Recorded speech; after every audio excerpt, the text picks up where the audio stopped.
Now it's time to say a very, very good morning to Ms. Helen Dale. Helen, a very good day to you.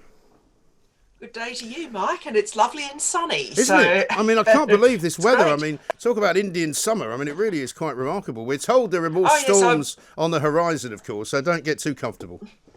I will be going for a walk after my radio spot though, because it's so lovely. It is lovely, yeah, absolutely right. And you'll find that the streets are as busy as they've ever been. I'm not quite sure exactly Oh yes, where you are, but certainly parts of I'm London, down in. Well, I'm sort of down in the Shires, so it's quite sort of quite well, not rural. rural, but Right, there's towns and villages right. rather than Right. But it yeah. doesn't, I mean, it certainly doesn't feel like a lockdown. And we'll get straight to it because one of your pieces that's out there on Twitter for people to read, Capex, is all about whether this myth about women dealing better with crises when they are in heads of government is actually true. But more importantly, I think what's interesting is how countries are being compared to one another, because it's almost a ridiculous comparison to compare one country with another, because I was looking at a map the other day of the globe, and on that map it had sort of a sort of red zone for places where there was a very high incidence of coronavirus, and almost exclusively all of the coronavirus, if you looked at a map of the world, was in Western Europe and the United States of America. And when I asked a scientist why that would be, why there's very little in Africa or in parts of Southeast Asia and parts of South America, basically he said, well, this is where we're doing all the testing.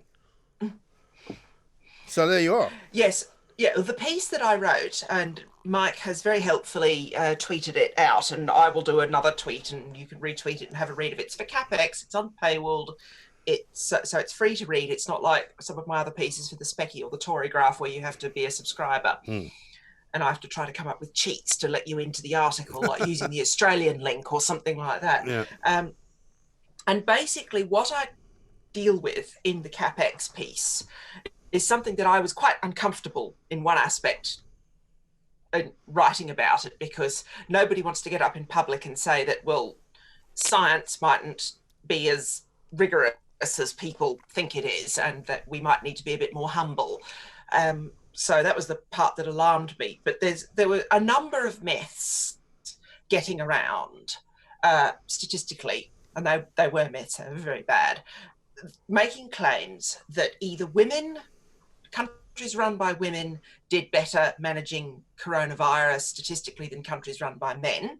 That was one claim which you've already mentioned. The bigger claim that was made in a lot more places was partisans on both sides of the aisle, trying to say that their political ideology was better in a given country, was better at managing coronavirus than the other lot's political ideology. So if you were left-leaning, you would look at Jacinda Ardern in New Zealand, or you would look at Taiwan, which has got a left-wing prime minister at the moment. If you were right-leaning, you would look at Scott Morrison in Australia, or you would look at Japan, which has got a centre-right government as well. So both sides were doing this. But the really egregious stuff, because I'm afraid I'm just going to have to say it, because it's true, the really bad stuff on that, although both sides were doing it, was tending to come from people on the political left. And they had the usual problem of people on the political left of innumeracy. Yeah.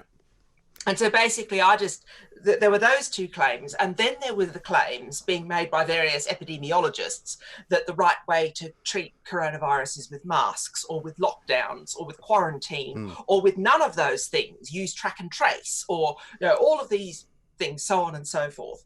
And anyway, there was a very bad one about the politics by Pankaj Mishra in the London Review of Books, to which I subscribe, and I sometimes think I subscribe to it just so that I can get irritated by all the lefty writing. Yeah, but it is good writing. It's like me watching Channel 4 News, which I did last night. He's a good writer. He writes beautifully, and I got to the end of his article and I said, literally, you will have just failed your maths O-level with that. It's just awful. It's just so embarrassing. Beautifully written awfulness. So that was very bad. And then there was one in Forbes making the claim about women and so on and so forth. And then there was a lot of scientists, including some in Capex, making claims about masks and not masks and so on and so forth. Yeah. And so well, I suppose the thing is, Helen, if you've got scientists who make claims based upon what they want to prove by using data to prove it, you can't expect political kind of writers not to do exactly the same thing. So when they make out that, say, for example, Jacinda Ardern can walk on water, they'll come up with all sorts of reasons why they know that she could. Yes. And the thing is, motivated reasoning is a thing. and it's normal and human. And Neil Oliver, who's one of your other regular guests, makes this point a lot. And in his latest book, Wisdom of the Ancients, he does it very, very well about how people tend to see what they want to see in things. However, science is not supposed to, the point of the scientific method is to avoid motivated reasoning.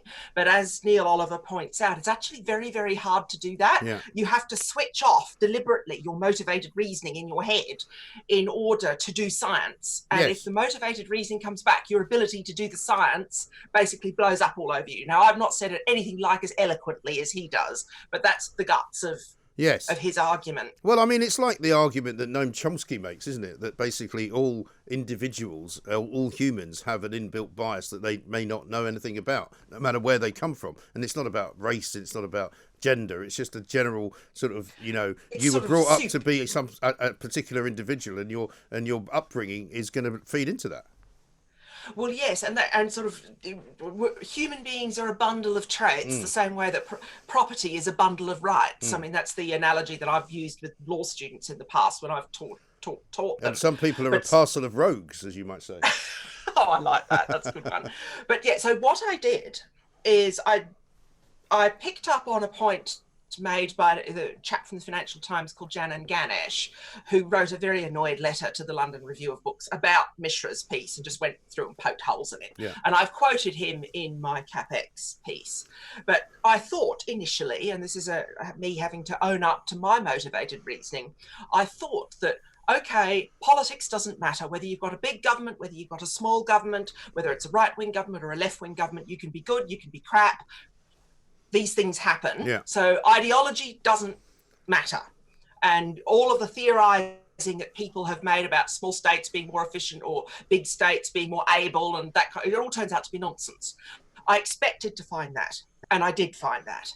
However, what I didn't expect, because I thought, this is when I was doing the research on this, is that all of the competent countries, whether it was New Zealand or Japan or Australia or Taiwan or Vietnam or so on and so forth, would all converge on one method or related methods that were clearly very similar to each other, scientifically based on scientific advice. Yeah. And this isn't true. It didn't happen. Australia was no masks. New Zealand was no masks. New Zealand was locked down. In Australia, only Victoria did a full lockdown, and it's also used masks as well, and yet it's the worst performing state. Yet it's performed better than Germany, which is the best performing state over here. Japan, no lockdowns. Declared a state of emergency with which you didn't have to comply. No track and trace. Korea, massive track and trace. Pretty much nothing else, but track and trace that was so intrusive that when you use the government's app, you had to leave your location on at all times. And if you didn't, you would get dinged by the police. They would literally come and arrest you and force you to use your phone in a way mandated by the South Korean government. Even if you agree that that's the right way to deal with coronavirus, that is impossible in every European Union country and in the United Kingdom because of privacy legislation separately enacted in both jurisdictions. Yes. So I went through all of the different countries. Vietnam, lots of masks, and so they were the masking country. Taiwan and Japan, masking, very big on masking on public transport, but not necessarily elsewhere. So you've got these huge divergence in the science. Now, I mean, I'm very old, and I also did some science subjects at A-level, and I can remember my A-level physics teacher, sort of when you get for the first time, when you're first encountering properly the scientific method, and you get kids thinking, well, is that only true here? Is that only true in Australia? Because I went to high school in Australia. Is that only true in Australia? And then I just remember Mr. Vickers going, the laws of gravitation don't change when you shift country. Well, that's the thing. Well, that's the thing. I mean, the laws of physics are the laws of physics. But when I heard Joe Biden get up and say that he was going to form this coronavirus task force, and he uttered those immortal words, "We're going to follow the science," I just kind of went, yes. That's the last thing you're going to do, because that's what they keep saying here, and there is no science to follow. There is no science. There might be a little bit of science, but it's quite hard to find. And so what I finished up doing to square this circle, because I was very alarmed when I found this, I was quite happy to live with the idea that political ideologies, like Janan Ganesh's point in the LRB in his letter, that you couldn't correlate successful failure with politics or anything like that. I was perfectly happy to accept that. One of the things, being a mature adult, is, when the facts change, I change my mind. What do you do, sir? That kind of thing. Right. So, I mean, and maybe some of the arguments people on both the left and right have made about size of government or areas that the government should control are just wrong, and we have to go back and look at them again. I was quite happy to accept that, and I was getting all geared up when I was writing first this short piece for Capex, doing some other work for a new media startup called Lotus Eaters, and I've made similar arguments for them, and I'm going to do a longer piece on this for somebody like the Specky or Standpoint or that kind of thing. I was happy with the politics, but when I found all the science all disagreeing as well, I was really quite alarmed, because I do think there is a difference between the scientific method and scientific reasoning and other forms of reasoning, and that difference is a good and beneficial thing, and it is the reason why we have vaccines. It is the reason why we have long, prosperous, healthy lives compared to, you go back to the Middle Ages, and the reason the life expectancy was 25 wasn't because everybody dropped dead at 25. It was because 40% of children died before the age of 10. Well, that's right. But this is the thing as well, because when you look at all the various statistics and the epidemiology, it's all fine until it starts to predict the future, even though they keep telling us it's not a prediction. I mean, I read a piece today in The Independent, which was another one of these kind of scaremongering pieces about people queuing up and being laid head to toe on trolleys in the emergency rooms of Manchester, right? But once you started reading it, it was about reports of that happening. There wasn't actually evidence of it happening. There was a person saying they'd seen reports, and this is what they were worried about, and this is what they were terrified about, and this is what they were warning about, and all of the things that Messrs. Whitty and Valance will say. We must do everything to stop happening. But you can't argue with something which isn't happening, can you? The other thing is of course, what makes reports, even anecdotal reports like that, so frightening is because we had video footage early in the pandemic of that happening in northern Italy. Yes. And that really did scare the willies out of everyone in every other country, in France, in Germany, over here, in the Republic of Ireland. Everybody got scared when they saw that footage, because they could just see their health services being overwhelmed. Right. And I still think that footage has, it was so I remember when I saw it, I thought, oh my. Well, and also I remember the lorries sort of driving dead bodies through the streets in darkness, and no politician wants to have that on their conscience, do they? No, on their watch. So what I finished up to square this circle basically is that whatever those successful countries did, to greater or lesser degrees, wasn't so much to do with science. It was very much to do with they picked a policy and then they executed. And so this is getting back to a point that I've made previously on the Independent Republic, is that what matters is competence, state capacity. And there is, the ability of governments to project their power over their own populations, not any other country. It's not about having a great military or anything like that. It's literally just governance in your own backyard, to use an Australianism. So, but is there any point? I mean, there's a great temptation, and all newspapers will do it, all commentators will do it, to say that we did much worse than everybody else. I mean, there's a whole load of people in this country queuing up to tell us how badly we're doing. I mean, Sky yesterday, for example, had a bloke wandering around inside the Stadium of Light in Sunderland saying, just imagine all of the people in all of these seats, they're all dead. They were making out like 50,000 people had died. I was like, this is possibly some of the most tasteless news television I've ever seen in my life. And when then they referred to how many people had actually died in Sunderland, it was 400. And so people use these images. They want lots of the media in this country wants to say that Boris Johnson and this government are one of the worst performing in the world when it comes to COVID-19, and I don't even know if that's true. This gets back to the state capacity point. Anyone who thinks that, hypothetically, I won't even put Jeremy Corbyn in there. I'll just leave it. Just let's pretend Keir Starmer was the leader and much more electable, much more reasonable, that kind of thing, and he was Prime Minister. Anyone who thinks that Keir Starmer would have done any better or any differently is kidding themselves.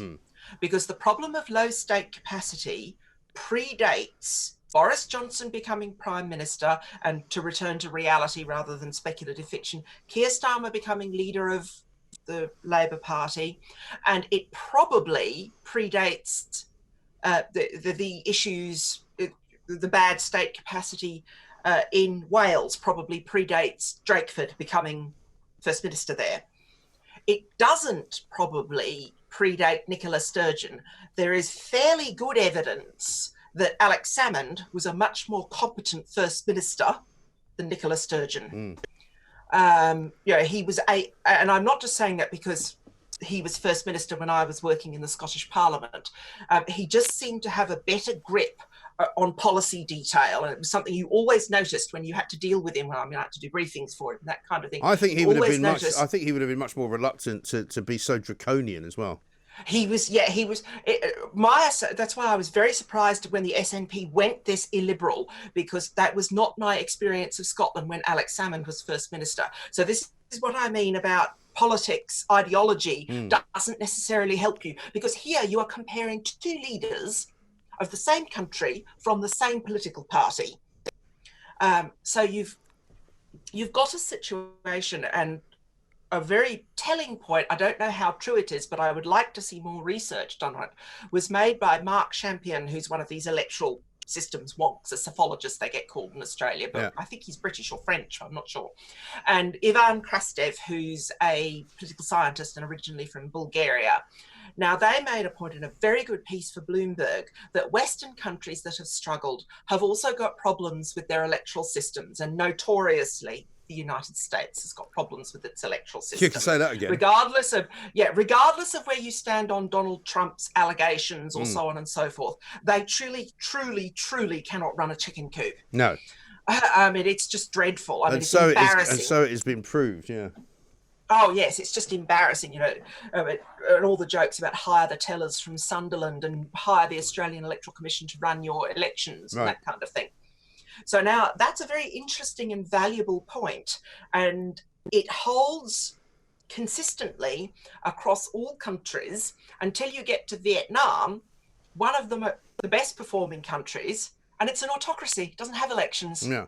Well, I don't think there's any doubt. I mean, you'd have to say, Helen, and we're out of time, unfortunately, you'd have to say that by far and away the best country for dealing with COVID-19 is China, which, of course, ironically, is where it all came from in the first place. So they were brilliant at inventing it and brilliant at killing it off and brilliant at controlling their own people. Helen Dale, we've got to run because we're getting late on, and we need to take some calls, and we need to talk to more of you out there as well. The point is there's no point in trying to come up with reasons why Britain in particular has been worse at dealing with coronavirus, or that England has been worse than Scotland, or that Wales has been better than Northern Ireland. It doesn't matter, because you can't really compare the two things, as we've heard before.